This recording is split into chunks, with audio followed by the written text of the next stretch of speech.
नमस्कार, स्वागत है आपका हमारे चैनल में। मैं रानी गुप्ता आपके साथ और बड़ी खबर महाराष्ट्र की राजनीति से जुड़ी हुई है। आपको बता दें कि जहां सीएम एकनाथ शिंदे ने विपक्ष के तमाम नेताओं को एक पारंपरिक चाय पार्टी के लिए इनवाइट किया था, तो इससे नेता जो विपक्ष के हैं अजीत पवार, उन्होंने सीधे तौर पर इसका बहिष्कार किया और इसको लेकर के कहा कि हमने सीएम के द्वारा बुलाई गई टी पार्टी का बहिष्कार किया है और हम उनके इनवाइट किए गए पार्टी में नहीं जा रहे हैं। आपको बता दें कि लगातार देखने को मिल रहा है कि सीएम एकनाथ शिंदे और देवेंद्र फडणवीस की जोड़ी महाराष्ट्र में लगातार विकास के नए आयाम लिख रही है। दोनों की जो जोड़ी है लगातार महाराष्ट्र में अच्छा खासा काम कर रही है और इसको देख करके जहां विपक्षी पार्टी है लगातार सदमे में है और इसको देखते हुए जहां लोग ये भी कह रहे हैं कि अब महाराष्ट्र में जिस तरीके से भ्रष्टाचार हुए हैं उसकी भी पोल उजागर होते हुए नजर आ रही है। आपको बता दें इस बीच एनसीपी के नेता नवाब मलिक और अनिल देशमुख पहले से ही जेल में हैं। भ्रष्टाचार के आरोप में वो इस वक्त जेल में सजा काट रहे हैं और वहीं देखने को मिला कि शिवसेना के सांसद संजय राउत भी ईडी की हिरासत में है। मनी लॉन्ड्रिंग मामले में उन पर यह मामला चल रहा है, पात्रा चौल घोटाले में। तो इसको लेकर के महाराष्ट्र की जनता भी कहीं ना कहीं शिंदे और फडणवीस की जोड़ी को लेकर के काफी ज्यादा उत्साहित है और इस दोनों ही जोड़ियों के द्वारा जो काम किया जा रहा है उसको समर्थन भी दिखाती हुई नजर आ रही है। आपको बता दें इस बीच चर्चा ये भी की जा रही है कि जिस तरीके से सीएम एकनाथ शिंदे का जो पास्ट रहा है, कैसे वो ऑटो रिक्शा से वो एक नेता बनते हैं और नेता से एक विधायक बन करके वो आज सीएम की कुर्सी पर बैठे हैं, तो इससे भी विपक्ष जो है काफी ज्यादा टेंशन में है कि आखिर एक ऑटो रिक्शा वाला कैसे महाराष्ट्र का सीएम बन गया। इस बात को भी लेकर के विपक्षी जो खेमा है वो लगातार नाराज चल रहा है और इसी के साथ ही खबर ये भी आ रही है कि महाराष्ट्र में बीएमसी चुनाव होने वाले हैं और इसको देखते हुए शिंदे और फडणवीस की जो जोड़ी है वो नई रणनीति बना रही है और इसके लिए देखने को मिला कि मुंबई के जो चीफ के रूप में बीजेपी ने आशीष शेलार को नया चीफ बनाया है, क्योंकि वो महाराष्ट्र के मराठी चेहरे हैं और ऐसा माना जा रहा है कि महाराष्ट्र को और मुंबई को वो बखूबी जानते हैं और इससे बीएमसी चुनाव में जीत हासिल करने के लिए आशीष शेलार एक अच्छी रणनीति बना सकते हैं। इसी के साथ ही जिस तरीके से पारंपरिक चाय पार्टी के लिए इनवाइट किया गया था सीएम के द्वारा तमाम विपक्षी नेताओं को, तो इसको लेकर के कहा जा रहा था कि महाराष्ट्र में किस तरीके से सत्ता में काम करना है और महाराष्ट्र के विकास के लिए कौन कौन से बिंदुओं पर चर्चा करनी है, इसको लेकर के विपक्षियों के साथ चर्चा होनी थी। यही सूत्रों की माने तो उनका ये भी कहना है कि जिस तरीके से सीएम एकनाथ शिंदे ने उनको इनवाइट किया था तो विपक्षियों की राय जानने के लिए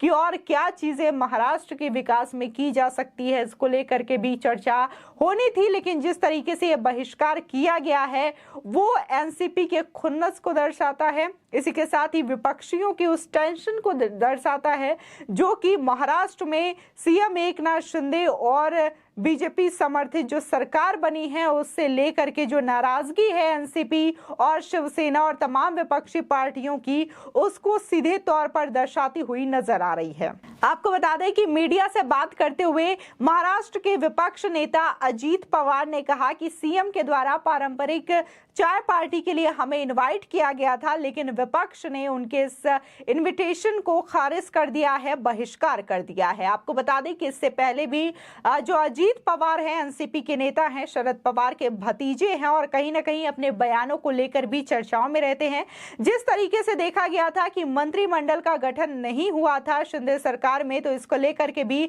अजीत पवार सवाल उठाते हुए दिखाई दिए थे और कहा था कि 1 महीने से ऊपर हो गए हैं लेकिन अभी तक महाराष्ट्र में शिंदे मंत्रिमंडल का विस्तार नहीं हुआ है। क्या बीजेपी की ओर से दिल्ली से सिग्नल नहीं मिल रहे हैं जिसकी वजह से अभी तक मंत्रिमंडल के विस्तार में देरी की जा रही है, जिसको लेकर के महाराष्ट्र के डेप्यूटी सीएम देवेंद्र फडणवीस ने उन्हें करारा जवाब देते हुए कहा था कि अजीत दा जो है अपने टाइम को भूल गए। जब महाराष्ट्र में महाविकास आघाड़ी की सरकार बनी थी तब भी टोटल 1 महीने से ज्यादा का समय लगा था मंत्रिमंडल विस्तार के लिए। आपको बता दें कि 30 जून को देखने को मिला था कि सीएम एकनाथ शिंदे ने महाराष्ट्र के मुख्यमंत्री के तौर पर शपथ ली थी। इसी के साथ ही डेप्यूटी सीएम के तौर पर देवेंद्र फडणवीस ने शपथ ली थी। आपको बता दें देखने को मिला था कि महाविकास आघाड़ी और शिवसेना में बगावत के बाद एकनाथ शिंदे अपने खेमे के साथ गुवाहाटी रवाना हो गए थे और वहां से उन्होंने राज्यपाल को सरकार बनाने का प्रस्ताव पेश किया, जिसमें सामने आया कि बीजेपी के भी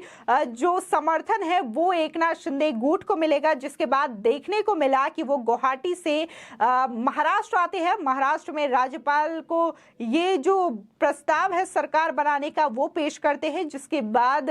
सीएम के तौर पर एकनाथ शिंदे ने 30 जून को शपथ ली और इसी के साथ ही महाराष्ट्र के डेप्यूटी सीएम के तौर पर देवेंद्र फडणवीस ने शपथ ग्रहण की थी। उसके बाद देखने को मिला कि मंत्रिमंडल में भी विस्तार किया गया और शिंदे गुट से 9 विधायक और इसी के साथ ही बीजेपी गुट से 9 विधायकों ने शपथ ग्रहण किया। जिसके बाद लगातार जो शिवसेना और महाविकास आघाड़ी सरकार में जो गठबंधन से सरकारें चलाई जा रही थी पार्टियों के द्वारा, उसमें लगातार ये टेंशन का माहौल बना हुआ है कि आखिर एकनाथ शिंदे कैसे महाराष्ट्र के सीएम बन गए, जो कि कभी ऑटो रिक्शा चलाते थे। इसी के साथ ही उनका यह भी सवाल था कि कैसे देवेंद्र फडणवीस, जो कि महाराष्ट्र के पूर्व में सीएम हुआ करते थे, उनको कैसे डेप्यूटी सीएम बना दिया गया। इस चीज को लेकर भी विपक्षी जो है सवाल उठा रहे थे और कहीं ना कहीं दोनों में दरार पैदा करने की कोशिश कर रहे थे। लेकिन जिस तरीके से देखा गया कि राजभवन में जब मंत्रालयों का बंटवारा हुआ तो देवेंद्र फडणवीस के हाथ में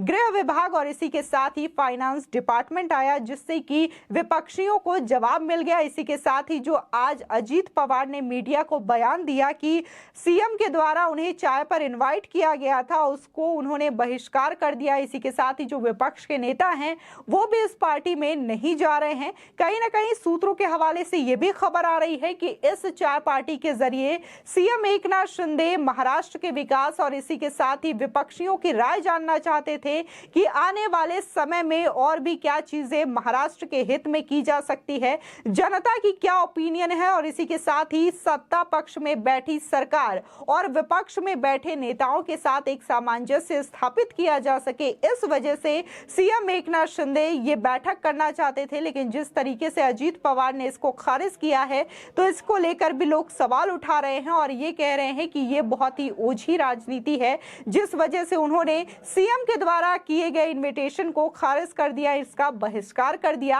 आपको बता दें वहीं बीएमसी चुनाव को देखते हुए बीजेपी और शिंदे गुट एक मजबूत रणनीति बना रहे हैं, जिसके तहत जो कई वर्षों से शिवसेना का मेयर बीएमसी में हुआ करता था, तो अब ये कहा जा रहा है कि बीएमसी में इस बार बीजेपी का मेयर हो सकता है, क्योंकि इसी के साथ ही देखने को मिला कि पिछले दिनों बीजेपी ने नया बदलाव करते हुए जहां चंद्रशेखर बावनकुले को महाराष्ट्र का बीजेपी अध्यक्ष बनाया, तो इसी के साथ ही अगर हम मुंबई की बात करें तो मुंबई का चीफ आशीष शेलार को बनाया गया है। कहा जाता है कि वो महाराष्ट्र के युवा चेहरे हैं, मराठी चेहरे हैं और मुंबई को बहुत ही अच्छी तरीके से जानते हैं, जिसकी वजह से उन्हें मुंबई का चीफ बनाया गया है ताकि वो एक रणनीति सेट कर सके, लोगों की समस्याओं को जान सके, जिसके बाद बीएमसी में बीजेपी का मेयर हो सकता है आने वाले समय में, ऐसा कहा जा रहा है। आपको बता दें कि लगातार बीजेपी जो है महाराष्ट्र को लेकर के काम कर रही है और महाराष्ट्र की जनता भी इसमें अपना जो समर्थन है वो दिखाती हुई नजर आ रही है। जहां जब सीएम एकनाथ शिंदे ने शपथ ग्रहण किया था तब संजय राउत, अजीत पवार और आदित्य ठाकरे, उद्धव ठाकरे ऐसे तमाम विपक्ष के नेता थे जो बार बार ये सवाल उठा रहे थे कि ये जो सरकार है वो ज्यादा दिनों तक नहीं टिक पाएगी, 6 महीने में ही चुनाव हो जाएंगे, मध्यावर्ती चुनाव हो जाएंगी, ये सरकार गिर जाएगी। लेकिन इस बात को पूरी तरीके से शिंदे और फडणवीस की जोड़ी गलत साबित करती हुई नजर आ रही है और जहां भी ये लोग जा रहे हैं वहां पर जनता का पूरा प्यार और समर्थन देखने को मिल रहा है। इस खबर पर क्या राय है हमारे कमेंट सेक्शन में जरूर बताएं। आगे की और भी अपडेट के लिए चैनल को सब्सक्राइब करना ना भूलें।